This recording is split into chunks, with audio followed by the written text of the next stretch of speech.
Today in the episode, not an inch back. Zelensky refused to give up Ukrainian territory to Russia. Russian oil business burns to the ground, now in Samara region. German army will be great again. Pistorius pushes for a new strategy of the German army. Trump and Zelensky met, and during his meeting with the Ukrainian delegation, Trump, according to two of the Reuters agency sources, called on Kyiv to, I quote, to give up part of the territory, and discussed the possibility of security guarantees for both Ukraine and Russia, which, according to the interlocutors, caused concern on the Ukrainian side.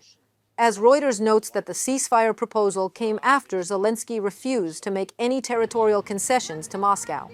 I quote Reuters, "It was pretty bad. The message was this: your country will freeze, and your country will be destroyed if you don't make a deal with Russia." U.S. President Donald Trump has said he supports the idea of ending the war between Russia and Ukraine on the current front lines. However, he denied that he had ever called on Volodymyr Zelensky to cede the entire territory of Donetsk region.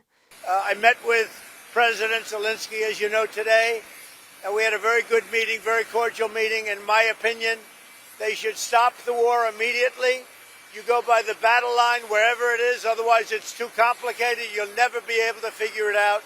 You stop at the battle line, and both sides should go home, go to their families, stop the killing, and that should be it. Zelensky firmly rejected the idea of giving up on Ukrainian territories because, unlike Russia, Ukraine is not a dictator's property, but a sovereign democracy, where the president follows the constitution and not the other way around. And according to the said constitution, the president of Ukraine cannot give up on Ukraine's territorial sovereignty, as he is exactly a kind of a government official whose very essence of direct responsibility is to defend it.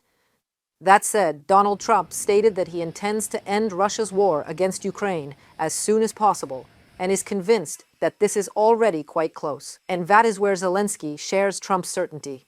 We have come closer to a possible end to the war. I'm telling you this for certain. This does not mean it will definitely end, but President Trump has achieved a lot in the Middle East, and riding the wave, he wants to end Russia's war against Ukraine. Volodymyr Zelensky, President of Ukraine. Zelensky also added that a collective political will to stop the fighting is now forming globally, and Ukraine is using this momentum to strengthen its own positions also politically. It seems that it could be exactly what peace through strength expression really means. Over the weekend, we've seen several continued strikes on the Russian energy export system. For example, the Samara Oblast, where one of the largest oil processing plants is located in Russia, has become the target for unknown good drones for the fourth time, to say the least. It has already been under the scope of Ukrainian drones in March and August 2025.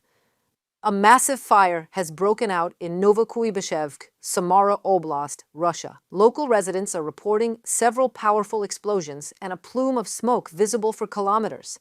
Monitoring channels claim that the local oil refinery may have been hit. However, there is no official confirmation yet. The Novokuybyshevsk oil refinery is one of the largest in the region, with a capacity of 8.8 million tons of oil per year. Drones carried out a series of precision strikes on Russian oil refineries, severely disrupting the fuel industry. The Ryazan oil refinery suffered the most damage. After the attack, 2 of its main units were shut down, and refining output was almost halved. According to the Moscow Times, 20 major refineries have already been damaged since August, and oil refining volumes in Russia have fallen to their lowest level since early 2022. The International Energy Agency predicts that the impact of the strikes will persist until at least mid-2026. According to Reuters, Russian oil product exports fell by 17% in September. Ukrainian defense forces carried out precision strikes against Russian military installations and fuel and energy infrastructure in temporarily occupied Crimea. On the night of October 17th, an oil depot in the village of Gvardeyskoye was attacked, causing a fire and a hit to an RVS 2000 tank. Furthermore, the strike hit the federal state institution Gvardeyski Combine in the village of Karanoy in the Saksky district. A fuel and lubricants warehouse in Jankoy and a Nebo-U radar station in Yevpatoria were also hit, according to the General Staff of the Armed Forces of Ukraine. And witnesses in Russian Orenburg report of a massive fire at the gas processing facility. It is one of the largest gas processing plants in the world. The Orenburg gas processing plant is a Gazprom-operated facility in the Orenburg region of Russia that was reportedly struck by Ukrainian drones on October 19, 2025. The attack caused a fire in one of the workshops and temporarily halted the intake of gas from Kazakhstan's Karachaganak field. This plant has an annual processing capacity of up to 45 billion cubic meters of natural gas and 6.2 million tons of gas condensate and oil. This makes it one of the largest facilities of its kind in the world. Gasoline shortages have already been reported in at least 20 regions of Russia. This is the result of reduced refinery capacity due to Ukrainian drone and missile strikes. In some regions, such as temporarily occupied Crimea, the Far East, and the Nizhny Novgorod region, fuel purchase limits have been introduced. For example, no more than 30 liters per car. This has been reported by Russian media. According to the Foreign Intelligence Service of Ukraine, wholesale gasoline prices have risen to record highs, increasing the burden on regional markets. Russian authorities have announced a ban on gasoline and diesel fuel exports and are preparing to import fuel from Belarus and Asia to compensate for the shortage. Despite government assurances, the situation remains tense.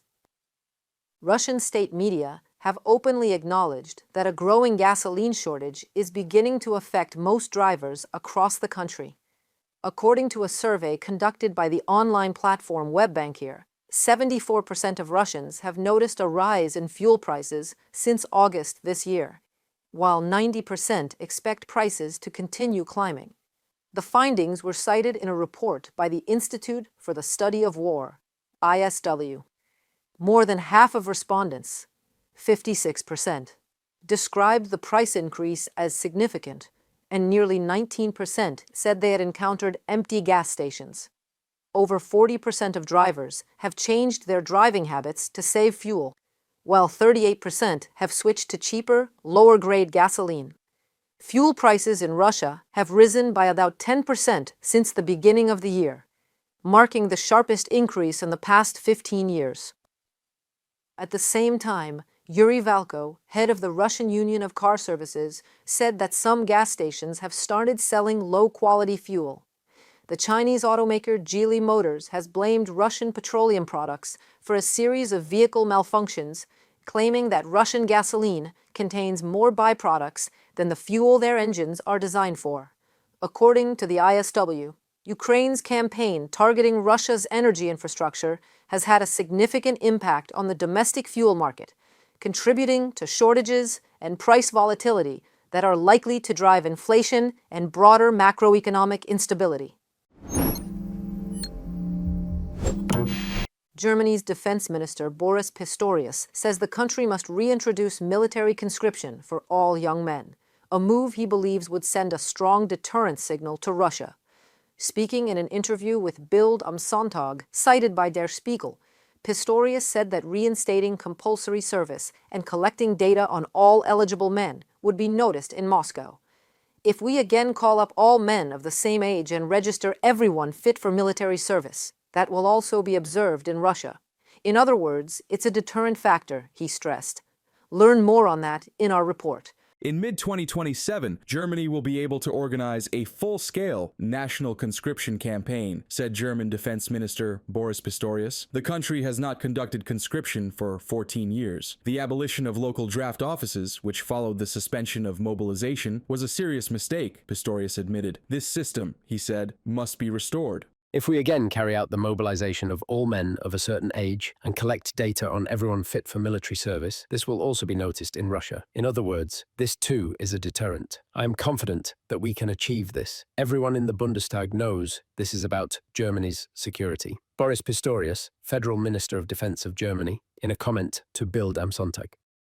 Army reform is one of the main issues currently on the Bundestag's agenda. The German parliament has held debates on the future mechanism of conscription. The ruling CDU-CSU coalition, together with the Social Democratic Party, is seeking to expand the Bundeswehr to 460,000 personnel, including 260,000 active soldiers and 200,000 reservists. The proposal focuses on recruiting volunteers. Therefore, the debate continues around how to ensure the necessary number of recruits if voluntary enlistment is insufficient. This issue deserves an honest and open discussion, as it concerns the lives of many, many people, ladies and gentlemen, and it is about security. This requires great seriousness from all of us, even in our disputes over the best solutions, as well as an impartial view of reality. Berlin acknowledges that Ukraine remains the main defender of Europe against the Russian threat. German Chancellor Friedrich Merz has pledged to strengthen support for Kyiv in order to compel Moscow to come to the negotiating table. The future peace agreement, he emphasized, must take Ukrainian interests fully into account. The task of Europe, the German foreign minister believes, is to maximize pressure on the aggressor. We must always bear in mind that Russia is not only concerned with Ukraine. Russian aggression is directed against the whole of Europe and NATO. We have heard this often enough from Moscow, and we are increasingly seeing Russia testing NATO in very concrete terms. To prevent Putin's highly dangerous game from escalating further, we must continue to limit his ability to threaten us. This includes drying up Russia's war chest. Berlin supports the confiscation of Russian assets held in European accounts. The higher regional court in Frankfurt am Main has opened proceedings on the confiscation of 720 million euros from an account of a Russian bank that has been under EU sanctions since 2022. On October 16th, the newspaper Die Zeit, citing court documents, reported that the process was initiated by Germany's Federal Prosecutor's Office. The name of the bank has not been disclosed. However, it is known that the confiscation procedure was launched due to a violation of the ban on managing frozen funds linked to Russia's war against Ukraine. The bank reportedly attempted to withdraw the money, but the transaction was rejected. Germany is also discussing further economic pressure on the aggressor state within the framework of the G7. It has become clear among the G7 finance ministers that we are all committed to bringing the war to an end, to achieving a just peace, and to further increasing the pressure on Vladimir Putin and the costs for Putin in this war. We are in agreement on this. We agree that we want to continue to support Ukraine and are also prepared to take further measures to deal a severe blow to the Russian war economy. The German finance minister confirmed that the International Monetary Fund plans to provide Ukraine with a new loan during its autumn session. On October 15th, Ukrainian Prime Minister Yulia Sviridenko announced that a meeting was held with IMF Managing Director Kristalina Georgieva and her first deputy. The discussions focused on a new IMF program for Ukraine, designed to support the country's economic stability, reported by Andriy Dmitrenko, UATV News. Our world changes every day. But one thing remains: Ukraine's courage and your support. Thank you for watching The Gaze. Don't forget to subscribe and stay with us for the stories that truly matter. Until next time.